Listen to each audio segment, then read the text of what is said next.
Hi, everybody. Good morning. Hope you're doing well. Yesterday, I had someone come up to me and ask if we had some stories from other cultures. So, I thought today would be a good day to read Oloyou, which is a traditional Yoruba story from the Yoruba are people in Nigeria and sort of Western Africa. This is a story that's being retold by Teresa Cardenas, who is a Cuban author, apparently very well known in Cuba, and illustrated by Margarita Sada. This is a story about the first god and the first cat. I like it a bunch. This is published by Groundwood Books and read with permission from Access Copyright on behalf of Groundwood Books. Oloyou.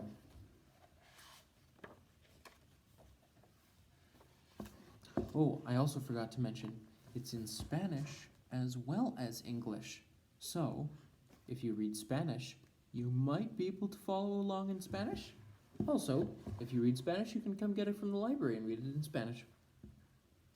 In the beginning, before the ages that were to come, nothing existed in the universe. There was only darkness, silence, and emptiness. And because God was still a child and didn't know how to invent things yet, he was very bored in those never-ending shadows.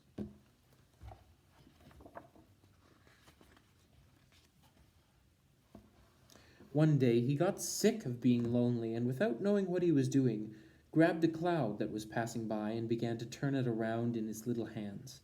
He pulled at it here, added a piece there, and mounded it up into a pile. When he was done, he realized that he had created the first being. He had created the first creature in the world. But the creature didn't move. It seemed to be made of stone.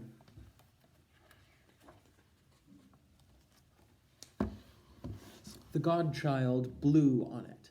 The creature came to life right away, and jumping off God's knees began to leap around. Despite what many people think, the first creature was not a dinosaur, nor a bird, nor a human being. It was soft and loving, and it never tired of playing nor of having its back rubbed. That's why Godchild said to it, "You shall be called Oloyou, the cat, and you shall be my first friend."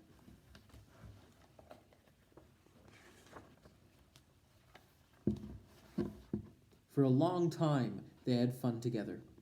Godchild gave in to all of Oloyou's whims.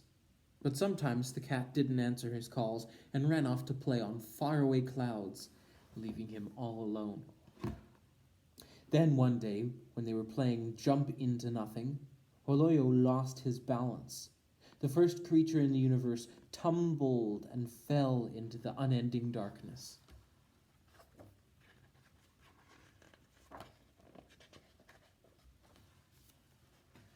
As neither the earth nor the sky had been invented yet, nor the night and the stars, nor the day and the sun, the cat ended up falling into the depths of nothing, wherein dwelled Okun Aro, the infinite sea.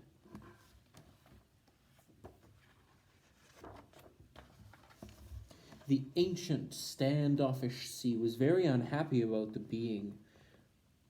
the splashy, noisy arrival of the strange being from on high. But he was afraid to offend God's first friend. The old one decided to build the cat a little coral house far from his palace, so that he wouldn't have to run into him very often.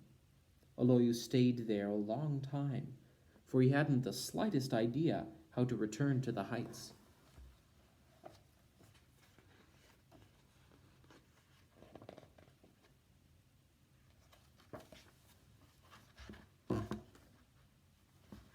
In Okun Aro's kingdom, all was usually dark and calm, but every now and then his daughter, Kandili, emerged from the palace. Then the depths of the sea were lit up by her beauty. Kandili's dark skin glowed with a rare light that seemed to shimmer from her mermaid scales. Her eyes were large and intense, while her hair trailed a long, luminous wake through the water.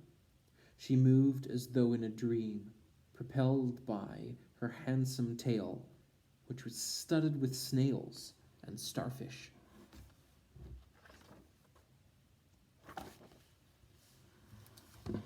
Oloyou could not understand how Okunaro, who was so old and bitter, could have such a beautiful daughter. Every time he saw her from his faraway perch, he fell more and more deeply in love with her. But he was strictly forbidden to approach the palace, so he couldn't speak to the princess, and he was overcome with longing.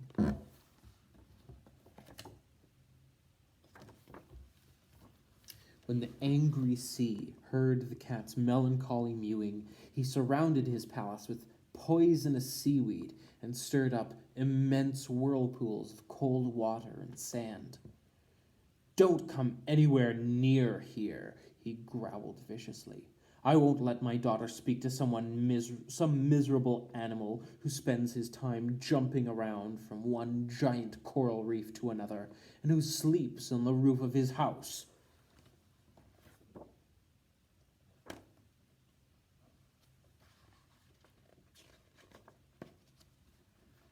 But he hadn't counted on Badile Onche, the invisible messenger of love, who flew around Okunaro's enormous palace and wove a spell of restless sleep around Candili. In the days that followed, the princess could find no peace. She swam in circles as though she were lost, sang songs she had never heard before, and sighed as she stared out her window into nowhere.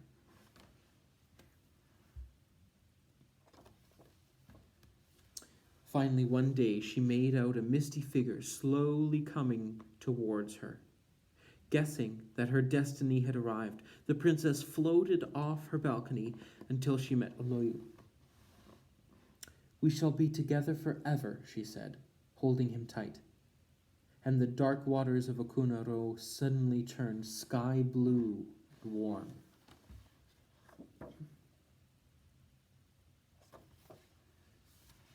The old sea tried to hold them back, but it was too late. Although he threw up huge rough waves, he could not separate the lovers, and the power of his furious currents tossed them out of the water and into the infinite heights.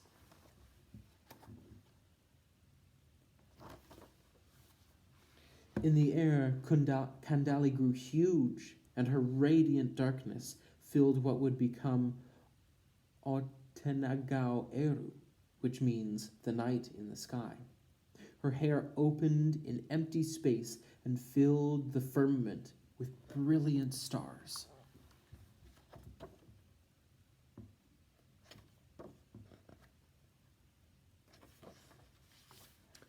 As for the cat, he flew higher and higher until he fell into Godchild's open hand.